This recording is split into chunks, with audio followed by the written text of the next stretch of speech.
할렐루야. 좋으신 하나님께 같은 마음으로 감사와 영광을 올려드립니다. 예수님의 이름으로 여러분 모두를 축복합니다. 오늘도 여호와의 일입니다.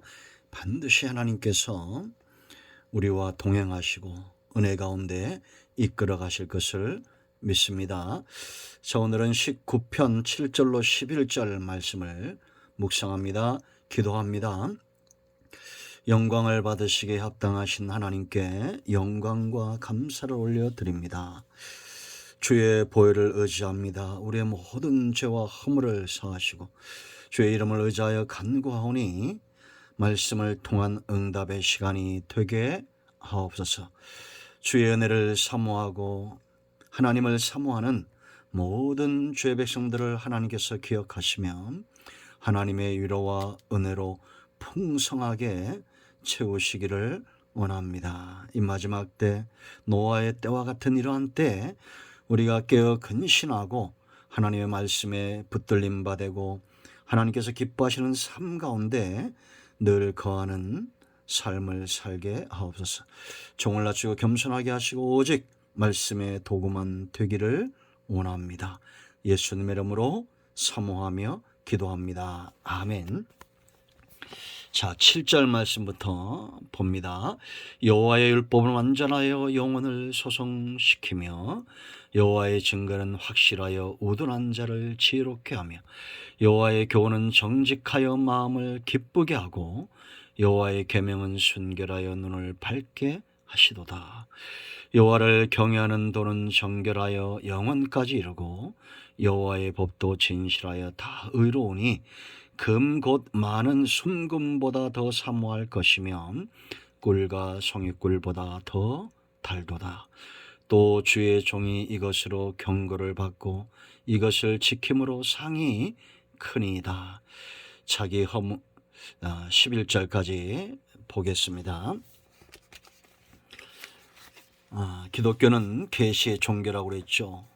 계시가 없이 우리가 믿음에 설 수 없습니다. 믿음은 보고 듣는 것, 내가 깨달은 것, 그것을 근거로 해서 믿음 위에 서게 되고 그 믿음이 깊어지는 거죠. 우리가 1절로 6절에 있는 대로 자연계시, 일반계시입니다.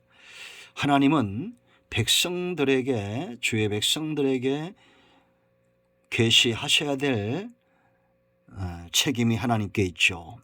믿음의 근거가 없이는 믿을 수 없는 겁니다. 온 우주 만물 가운데 일반적으로 나타나는 계시가 있죠. 하나님의 영광이 드러나는 겁니다. 그런가 하면 성도들, 택한 백성들에게 주어지는 특별 계시가 있는데 말씀입니다. 오늘 7절로 11절의 이 성경이죠. 우리의 구원과 관계가 있습니다. 성도의 삶과 밀접한 관계가 있습니다. 성도들로 하여금 구원에 이르게 하고 믿음 위에 서게 하는 것이 바로 이 말씀 성경입니다. 하나님이 지금도 특별한 상황 가운데 사람들 가운데 성경인대로 환상 가운데 여러 가지 기사와 이적을 통해서 일하시는 경우가 있죠. 특별한 계시입니다.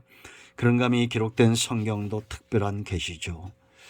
우리가 구원을 얻고 영생을 얻으며 하나님의 분복을 누리게 충분한 약속들이 성경에 있습니다. 자, 이제 이 성경이 어떤 것인가 살펴봐야 됩니다. 7절 말씀을 보면 여호와의 율법 그랬습니다. 율법은 완전하다. 영혼을 소성시킨다라는 거죠. 율법이란 것은 죄에 대한 판단 기준이 되죠. 이런 법이 완전하지 않을 때 우리나라는 법치국가죠. 세상은 다 법이 있습니다. 그러나 얼마나 그 법이 잘 지켜지느냐. 온전한 법이 있습니까? 사람을 살리기보다 죽이는 일들이 많죠. 그러나 여러분, 여호와의 율법은 완전합니다. 거짓말일 수 없습니다. 우리의 영혼 구원의 관계가 있고 우리의 영육을 강건하게 하는, 소성시키는, 영혼을 소성시키고 우리의 삶을 소성케 하는 놀라운 일들을 이 말씀이 하는 겁니다. 자연 계시에는 한계가 있죠. 우리가 하늘을 보고 땅을 보고 구원에 이르는 사람은 없습니다. 그러나 약속의 말씀을 붙들고 예수님을 믿음으로 구원에 이르고 이 법의 판단에 의해서 말씀에 의해서 하나님 안에 있는 모든 분복을 누리게 되는 것이죠. 자, 두 번째, 증거 그랬습니다.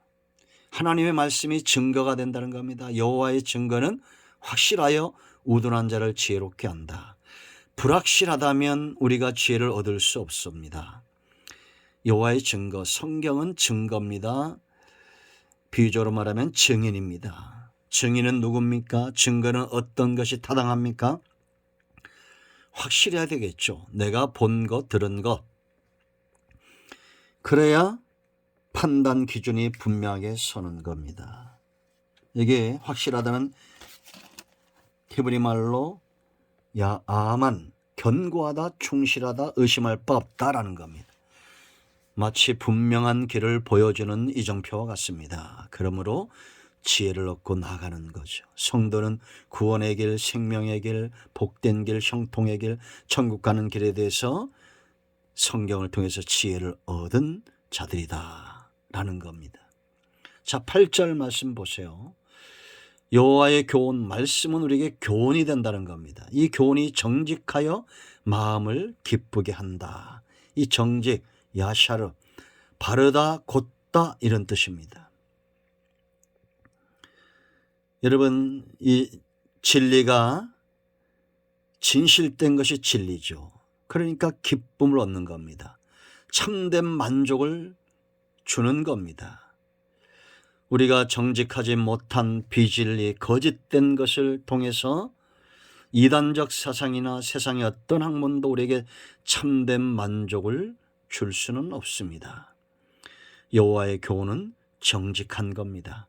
가르침을 받는 학생들이 정직한 가르침에 참된 만족을 누리듯이 우리는 성경을 통해서 우리의 참된 기쁨을 줄 수 있는, 만족을 줄 수 있는 그런 교훈들을 발견한다 이렇게 보시면 됩니다. 인생들에게 참 만족을 줄 수 있는 정직한 교훈입니다. 그런가 하면 계명은 순결하다. 여호와의 계명은 순결하여 눈을 밝게 한다라는 겁니다. 전혀 거짓이 없으므로 선악을 분별할 줄 아는 능력과 힘을 가지게 된다는 겁니다. 눈이 떠지는 것이 신앙입니다. 순결하지 못한 것을 가지고 우리의 눈이 떠질 수가 없겠죠. 말씀의 역사는 성도의 눈들을 뜨게 하고 선악을 분별하게 하고 하나님의 선하신 것을, 뜻을 분별할 수 있는 능력을 갖게 하죠. 자, 9절 보세요. 여호와를 경외하는 들은 정결하여 영원까지 이르고. 왜 영원히 존속하느냐? 정결하기 때문입니다. 여호와의 법도 진실하여 다 의롭다라고 말합니다. 그러므로 영원히 하나님의 말씀은 땅에 떨어지지 않고 존속하는 겁니다. 그러므로 어떻게 살라는 겁니까? 금 곧 많은 순금보다 더 사모할 것이며 꿀과 송이꿀보다 더 달도다. 얻은 자들, 이 말씀을 깨달은 자들은 세상의 어떤 보화보다도 더 놀라운 만족감을 누리며 이 말씀이 주는 큰 은혜의 깊은 곳으로 나가게 된다는 거죠. 11절 보세요. 또 주의 종이 이것으로 경고를 받고 이것을 지킴으로 상이 크나이다 라고 말합니다. 구원은 일방적인 은혜지만 하나님의 말씀을 순종함으로 우리에게 주어지는 상급이 크다라는 겁니다. 여러분, 우리가 상을 얻고 수고하고 성도의 삶이 달리는, 경주하는 인생과 같은데 내가 달려야 될 분명한 목적과 이유를 알지 못하면 누가 달리겠습니까? 이 말씀이 내게 어떠한지, 이 여호와의 율법은 완전하고 이 증거는 확실하고 정직하고 순결하고 정결하고 영원히 사라지지 않는 그런 말씀인 것을 우리가 깨달을 때에 이 말씀을 지키기 위하여 달려가게 될 것입니다. 여러분, 세상에 우리가 마음을 빼앗기는 많은 것들이 있지만 무엇보다도 하나님의 말씀에 마음을 빼앗기는, 사모하는, 금보다도 꿀보다도 더 사모하는 그런 삶을 사는 우리 모두가 되어야겠습니다. 하나님의 말씀은 구원의 길이고 생명의 길이며 약속의 말씀이기 때문에 이것을 지킴으로 우리의 삶에 하나님이 주시는 상급이 넘치게 될 겁니다. 이 놀라운 축복을 누리는 우리 모두가 되기를 축원드립니다. 기도합니다. 예수님의 이름을 의지하여 기도합니다. 이 말씀대로 되게 하시고 약속의 말씀에 눈이 떠지는, 구원의 말씀, 영생에 이르는 말씀, 생명의 말씀에 눈이 떠지는 삶을 살게 하옵소서. 우리 가운데 마음이 상한 자, 병든 자 치유하시고 회복시켜 주시기를 원합니다. 예수님의 이름으로 사모하며 기도합니다. 아멘. 할렐루야. 여러분 모두를 예수님의 축복합니다. 오늘도 응답이 우리 가운데 임하였습니다. 아멘.